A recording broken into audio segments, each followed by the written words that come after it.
बहुत समय पहले की बात है। एक छोटे से गांव में एक लालची व्यक्ति मंगू रहता था। मंगू गरीब तो नहीं था, लेकिन फिर भी हमेशा अधिक धन, संपत्ति और ऐशो आराम के सपने देखता रहता था। वह हमेशा दूसरों की चीजों को देखकर उनसे ईर्ष्या करता और सोचता कि कैसे वह भी अमीर बन जाए। मंगू के पास एक बड़ा खेत था, जिसमें वह सब्जियां उगाता और बेचता था। उसकी फसल अच्छी होती थी, जिससे उसकी गुजर बसर अच्छी चलती थी। लेकिन उसे हमेशा यह लगता था कि जितना उसके पास है, उससे ज्यादा उसे मिलना चाहिए।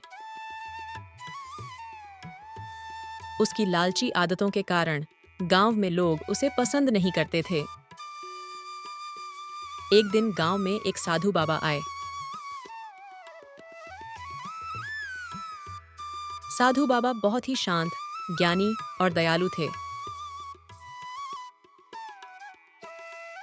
गांव के लोग उनकी बातें सुनने और उनसे आशीर्वाद लेने के लिए दूर दूर से आते थे। साधु बाबा लोगों को अच्छे विचारों और ईमानदारी का महत्व बताते थे।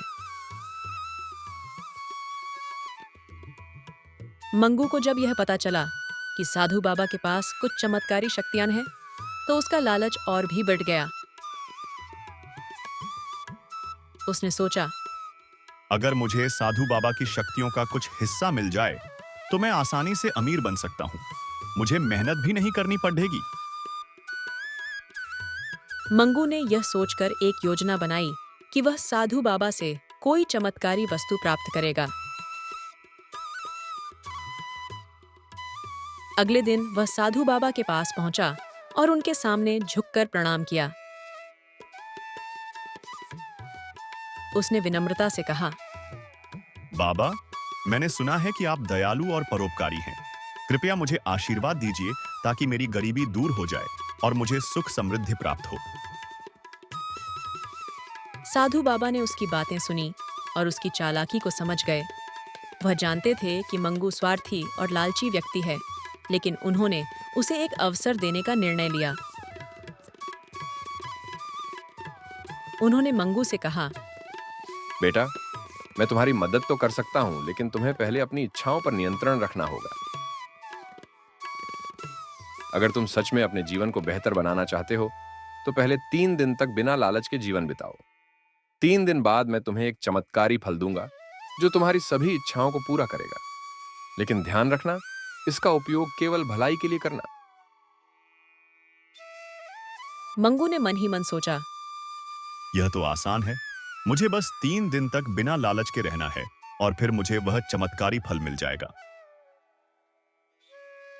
उसने साधु बाबा की शर्त मान ली और 3 दिन तक लालच से दूर रहने का वादा किया। मंगू पहले दिन अपने खेत में गया और काम करने लगा। काम करते करते उसके मन में विचार आया, 3 दिन बाद जब मुझे वह फल मिल जाएगा तो मैं अमीर हो जाऊंगा और मुझे फिर से काम करने की जरूरत नहीं होगी। लेकिन तभी उसे याद आया कि साधु बाबा ने बिना लालच के रहने के लिए कहा था।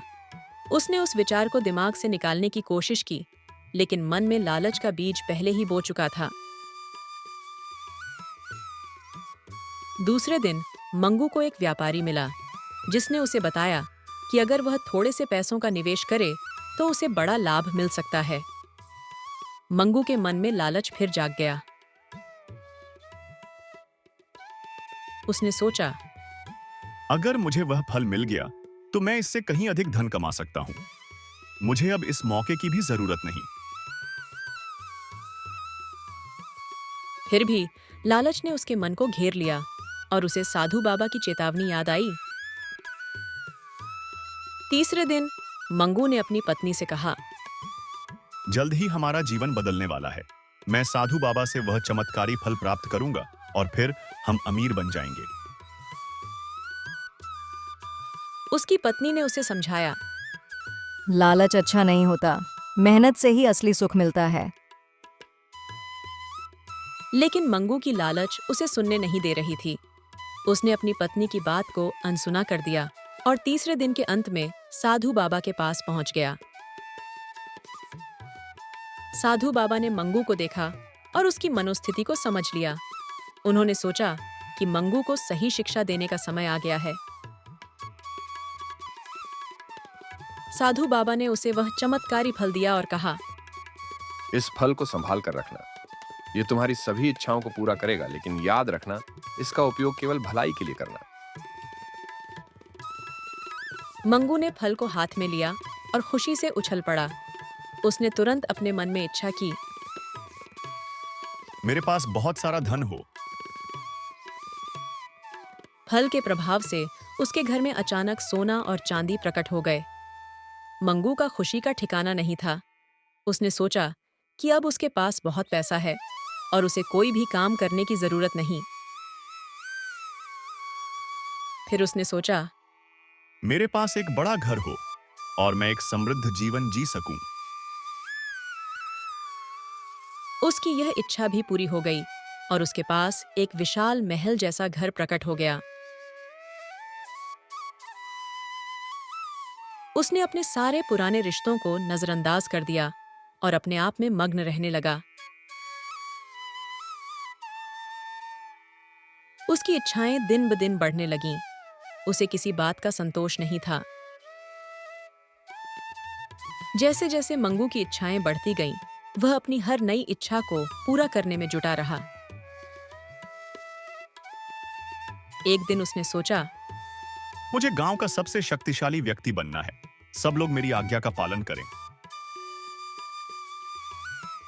जैसे ही उसने यह इच्छा की, उसके चारों ओर के लोग उससे डरने लगे और उसकी आज्ञा का पालन करने लगे। लेकिन उसके इस व्यवहार से गांव के लोग उससे दूर हो गए और उसकी कोई परवाह नहीं करने लगे। धीरे धीरे मंगू को अकेलापन महसूस होने लगा। उसके पास सब कुछ था, लेकिन उसे किसी के साथ खुशी बांटने वाला कोई नहीं था। फिर उसने सोचा कि उसे अब अमर हो जाना चाहिए ताकि वह हमेशा अपनी संपत्ति का आनंद ले सके। जैसे ही उसने अमरता की इच्छा की, चमत्कारी फल ने काम करना बंद कर दिया। फल का जादू खत्म हो गया और वह काले रंग का हो गया। मंगू घबरा गया और समझ गया कि उसके लालच ने ही उसे इस हालत में पहुंचा दिया है। उसकी सारी संपत्ति धीरे धीरे गायब होने लगी। उसके पास जो महल था, वह भी मिट्टी में मिल गया। अब उसके पास न घर था, न धन और न ही रिश्ते। वह बिल्कुल अकेला और गरीब हो गया था। मंगू को अब अपनी गलती का एहसास हुआ। उसने सोचा, काश मैंने लालच न किया होता और साधु बाबा की बातों को ध्यान से सुना होता। मेहनत और संतोष में ही असली सुख है। मंगू ने साधु बाबा के पास जाकर अपनी गलतियों के लिए माफी मांगी और उनसे निवेदन किया कि उसे एक और मौका दें। साधु बाबा ने उसे समझाया कि लालच हमेशा इंसान को विनाश की ओर ले जाता है। असली सुख और शांति मेहनत और सच्चाई में है। इस बार मंगू ने सच्चे दिल से साधु बाबा की बातें मानी और अपने पुराने जीवन में लौट आया। अब उसने अपने खेतों में मेहनत करना शुरू किया और अपनी जरूरतों के अनुसार जीवन बिताने लगा। धीरे धीरे उसका मन शांत हुआ और वह अपने जीवन में खुश रहने लगा। इस कहानी से हमें यह सीख मिलती है कि लालच का फल हमेशा बुरा होता है। मेहनत और संतोष में ही असली सुख है। लालच इंसान को अंधा कर देता है और उसे तबाह कर देता है। हमें जीवन में जो मिला है उसी में संतोष रहना चाहिए, क्योंकि सच्चा सुख हमारे ईमानदार और मेहनती प्रयासों में छिपा होता है।